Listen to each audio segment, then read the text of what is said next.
چقدر جوان جنازه میکنیم. خوب برادرای عزیز، اکنون 15 دقیقه وقت دیگر را میخوام. سوالا به نهایت بسیار است، نمیتونم همه را جواب کنم. جمعه آینده سوالای شما را جواب میکنم، لیکن حد الامکان 15 دقیقه جواب میکنم و به همین بعد دعا میکنیم ان شاء الله. خب السلام علیکم بابا جان. میگویند که عروسی نو طفل نوتولد شده شیله میشنند که کسی اونها را نبیند. آیا این راست است یا نه؟ نه، این دروغ است برادران. این شیله اصل شرعی ندارد. این کدام هموش صغیری نوشایی است که میخواهد که علیزان دور نرود و همین لقیگری کردگی هست. بوشی نپشه مثلا زن گرفتی 40 روز میشنی 50 روز میشنی بوشی نکی قولای دروغ حلقه گوشی مردم نکن. در تاریخ ها میخوانه در زمان رسول اکرم صلی الله علیه وسلم اصحابی هست که به نام خب غسیل الملائکه، یک ملائکه هست که به نام یک صحابه به نام غسیل الملائکه مشهور است در تاریخ اسلام. این صحابه زن گرفت مثل جوانای ما بانی زن گرفت که چیله نشی، زن گرفت همین بگه زن شاور شبی اول پیش خانم در آمد. خب یکا خولیگانی کرد نکرد که سحر بود که گفت حی علی الجهاد. بلال رضی الله عنه صدای گرم داداستی که مردم به جهاد حنین بود کلام جهاد دعوت کرد. غسل نکرده که همه جامعش پوشید دوید رفت. چیله نشی همون صدای جهاد شیل همون دوید همون جنوب دوید رفت. میدان جهاد در آمد که با تقدیر الهی شهید شد. جنوب بود شهید شد. رسول اکرم میگن من دیدم ملائکه از آسمان آمدن، پروردگار پرده ها را از پیش من برداشت، ملائکه ها غسلش کردن. این را من به چشمش سرم دیدم گفت پیغمبر خدا. به این خاطر در تاریخ اسلام غسیل الملائکه گفتن صحابه که مشهوره که اون غسلش ملائکه ها در میدان جهاد در آوردگان. او چیله نشید. بنابراین زن گرفتی ما 40 روز گیری همون از حلقه نزنی بیسی برا کار تکن، روزا را کار کن، درس نخوان، مکتب نخوان، خدای که گردی با بیتی و بیان از دوشش کرده با که میدونم اگه باید غیرت خودت میبراشم. السلام علیکم بابای دامدار. نماز قصر را چگونه بخوانه؟ در باب قصر هم چند بار صحبت کردگی هم بیرادرهای عزیز. فتواها هر خیلی برامدگی است. اصل مذهبی حضرت امام اعظم رحمت الله علیه 120 کیلومتر روشن است، ولی این 96 کیلومتر هم گفتیم این فتوای محمودی و دیگرها. لیکن ما که مذهبی هم از 120 کیلومتر روز مسافر میشیم. 100 کیلومتر خلاص یک سفر کنیم مسافر میشیم. در این 100 کیلومتر نه که شما اگر ای 15 روز کم باشد شما مسافری، لیکن از 15 روز بالا باشد شما مقیمه. همون نمازایی که در راه میخوانی را قصر میخوانه، پس در جا تا که رسید مقیم میشه. اما وقتی از 15 روز پایان نیتش سفر شما، پس نمازها را قصر. نماز قصر از 3 نماز میشود، یکی پیشین، یکی عصر، یکی خفتن. ویتر واجب هم میخوانه. اگر در مقصد از پرسیدن شما خواندن سنت ها باشد، پیغمبر خدا نفلا را خواندن چی جای سنت ها. شما اگر سفرتون یگان کینه نداشته باشد، مشکلی نداشته باشد، در راه نباشد، سنت ها را خوانه خوبتر در خانه در مسجد هر جا باشد. لیکن اگر در سفر باشه، در حالت راه باشه، فرضا را قصر کنه بس کفایه میکنه، سنت ها را نخونه میشه. السلام علیکم بابای داملا. من یک مخلص شما از حسار 40 سال عمر دارم، صاحب 4 فرزند، اما خدا را شکر که 2 ماه می شود که فشار خونم بلند شد، دست و پایم را فلج کرد. مرا از آمدن به نماز جمعه نماز شما باز داشت. پروردگار تو را شفا دهد که دوباره باز و پاد خیزی مسجد ما بیایی جمعه خانه. اینم که باشد خواست خدای شأنه است. خوشا به حالت که از خدا دیدی.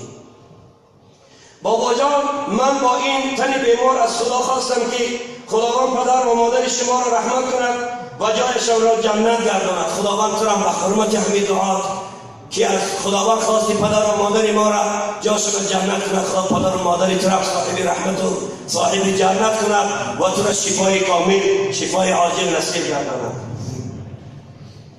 و شما را و اهل بیتتان را از جمیع بلاها نگه دارد. آمین. سوال یکم، من از سبب بیماری نمیتونم که نشسته قرآن خوانم. آیا بالای صندلی یا کرسی نشسته قرآن خوانم میشود؟ آره میشود برادر عزیز. از ضرورات تبیح المعذورات. شما ضرورت از شما فلج از پاهاتان شیشتکی نمیتونه، میتونی در راست کشیده خانه، میتونی تکیه کنی در دیوار خانه. هر حالی که شما در مناسب است سبب آزار شما نمیشود، شما میتونید قرآن تلاوت کنید، زیرا در اسلام حرج نیست برادر عزیز. دویم، کدام کارها در روز قیامت باز کور میخیزند؟ کدام کارها کور میخیزند؟ این گپ نادرست است، اما همون کوره که در دنیا بینا بود و با چشم بیناش خدا را عبادت میکرد و بندگی میکرد و اطاعت پروردگار میکرد، عملهای صالح میکرد، با او چشمکای بینا قرآن میخواند، با او چشمکای بینا مسجد میآمد، با او تن صحت و سالمش عبادت خدا میکرد. اگر مبادا با مرور زمان کور شوند، روز قیامت اینها با دیدن جمال پروردگار بینا میخیزند. این بنده های صالح خدا از دیدن جمال پروردگار شاد میشوند و چشماشون بینا میشوند. اما او کوره که کور میخیزند او کافران است، او منافقان است، او مشرکان است، او بینماز است، او جنایتکاران خدا کور میخیزند، به خاطر که اینا جمال خدا را نبینند، از جمال خدا محرومند. لیکن خداوند بنده را هر خیلی که به دنیا آورده یک روز قیامت همون خیلی از قبر میخیزانند، اما این کافران و منافقان حتما کور میخیزند. این بدبختان اینا از جمال خدا محرومند. سلام علیکم داماد جان، در حق من دعای میکردید با مهربانی که خداوند پروردگار را به این برادر فرزند عنایت فرما که مثل حضرت اسماعیل باشد. دادن فرزندم برای خدا کینی نمی کند. السلام علیکم شما خواهر خداوند شما را نگه دارد. من یک سوال دارم. یکم، من در کارخانه کار میکنم که به خانم نزدیک است. آیا سنت پیشین در خانم خوانم و رفته فرد در کابینتم خوانم جایز است یا نه؟ زیرا میگویم که بعد سنت خواندن گپ زدن سنت بیکار میکنن. نه، سنتی تو را بیکار نمیکنه برادر عزیز. چه سنتی بامداد باشد، چه سنتی پیشین با بیکار نمیکند و لیکن سنت در جاش میماند. لیکن گپی دنیا، گپی بیهوده سنتی تو را از ثواب محروم میکنه. سنت خواندگی تو را از ثوابش کم میکنه. اما سنت اگران ساخته شد. رسول اکرم سنتی بامداد میخواندن، در حجرت حضرت عایشه صدیقه صحبت میکردن تا وقتی فرض او بمیرتن فرض در مسجد میخواندن. اما سخن رسول اکرم سخن گاو و خر نبود، سخن کوچه و بازار نبود. با عایشه امر معروف میکرد، سخن خدا میکرد. اگر چنین سخنها باشد، نصیحت باشد، امر معروف باشد، ذکر باشد، سنتی تو را باطل نمیکند و ایراد نمیکند. اما سخن بیهوده و کوچه و باشد و در این حالت سنتی تو باقی، فقط از ثوابش کم میشود. ثوابش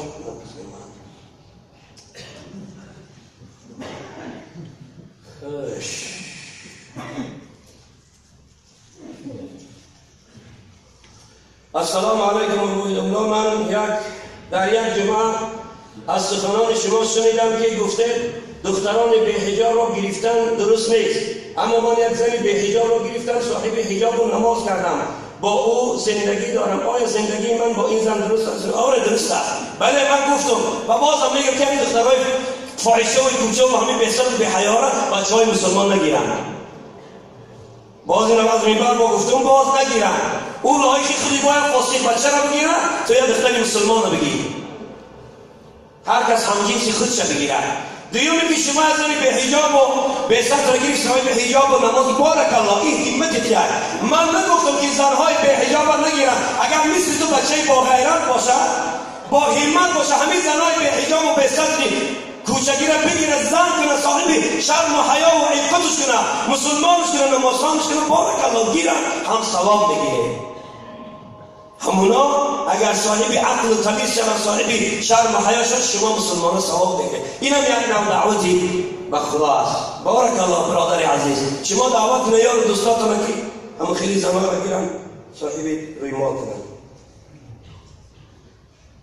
السلام علیکم بابا جان، من با طهارت بامداد نماز پیشین خوانده میتونم.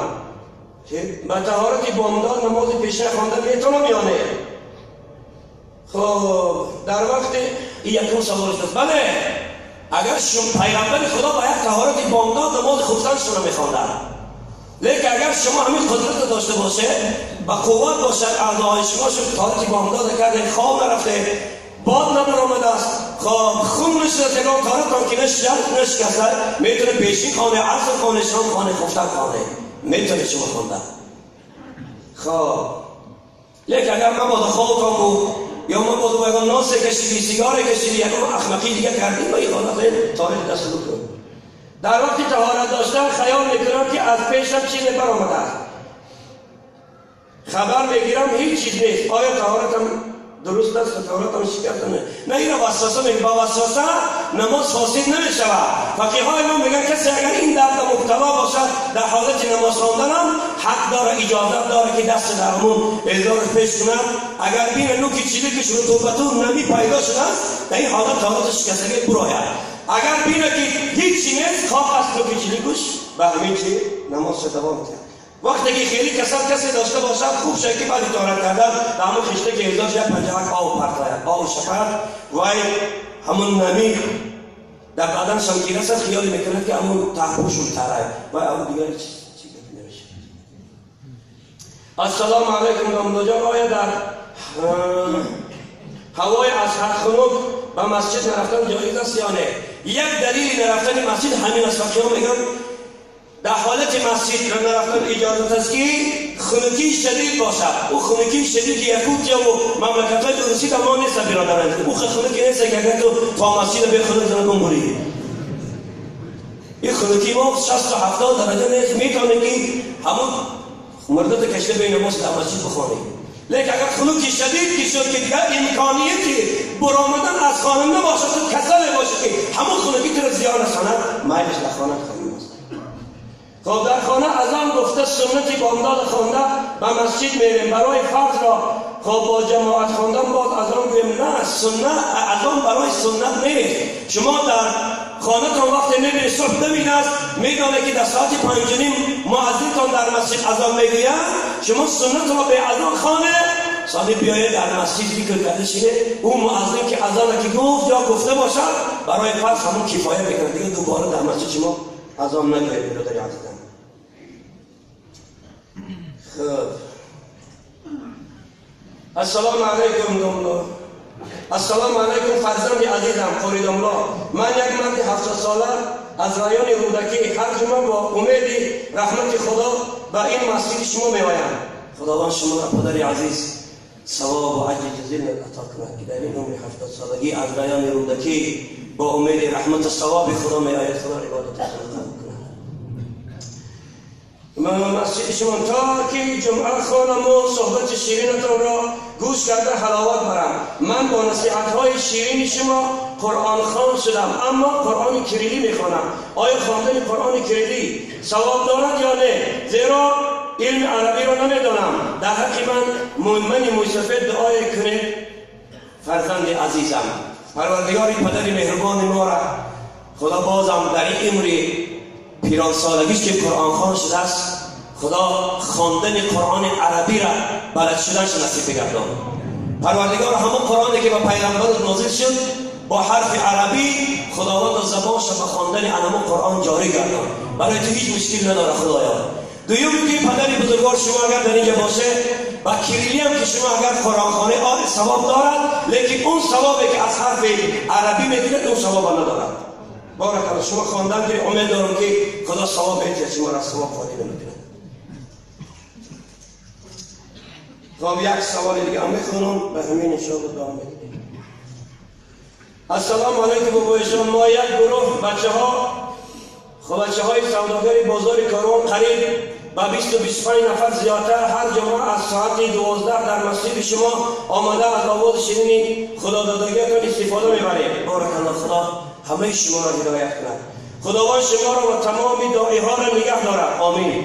ما از شما دو خواهش داریم. یکم اینکه در حق ما یک دعای میکنه که خدا به ما کشایش کار دهد پروردگارا، نه بلکه سوداگرای بازار کاروان، همه سوداگرای بازار را، چی سلطان کبیر است و چی دیگر است، چی شهر چی حصار، همه سوداگران و تاجرای ما را خدا برکت در عمر کسب و کارشان نصیب بگردان.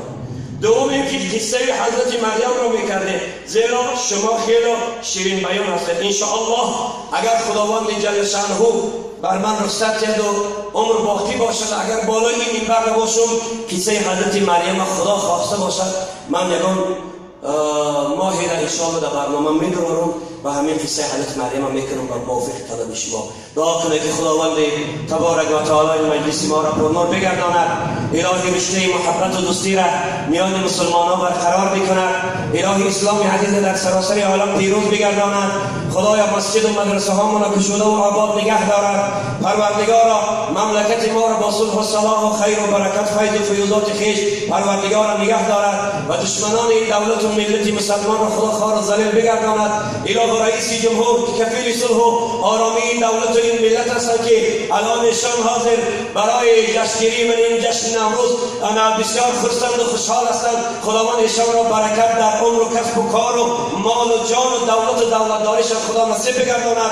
پروردگار هر نقشه های خوبی که برای پیش بردن عملهای این ملت مسلمان، دولت مسلمان، دولت اهل ایمان که همه گویندگان لا اله الا الله محمد رسول الله از رئیس جمهور سر کرده تا پایان‌ترین شخص عادی که مسلمان است، خدا این مملکت این ملت مسلمان را فیض و فیوضات خویش را در این سرزمین بالای این ملت برسان. از تمام گزند و دردها و فتنه ها و نیرنگ دشمنان خدا این ملت را با رئیس جمهورش خدا محفوظ نگه بدار. ربنا آتنا فی الدنیا حسنه و في الآخرة حسنة وقنا عذاب النار برحمتك يا أرحم الراحمين. السلام عليكم ورحمة الله وبركاته.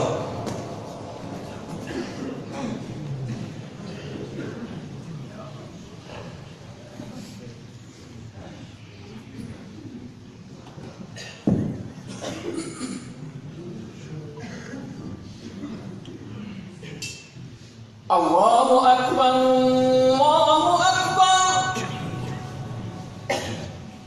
الله أكبر الله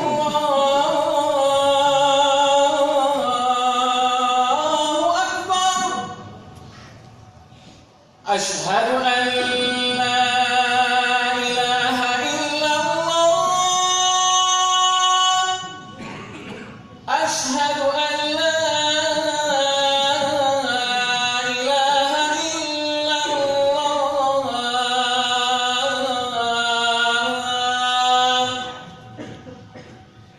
أشهد أن محمدا رسول أشهد أن محمدا رسول الله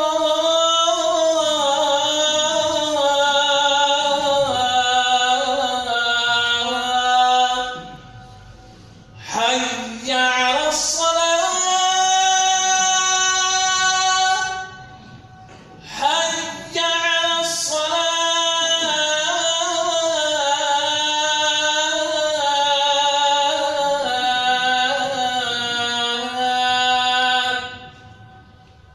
حي على الفلاح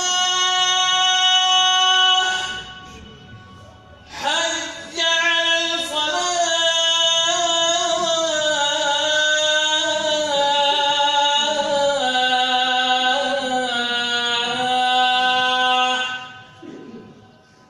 الله أكبر الله أكبر لا إله إلا الله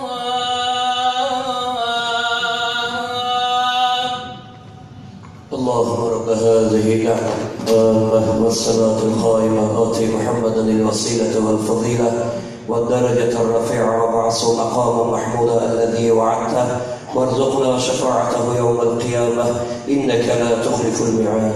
برادران که اذیت یا خیلی صفات نراز کنید پیشای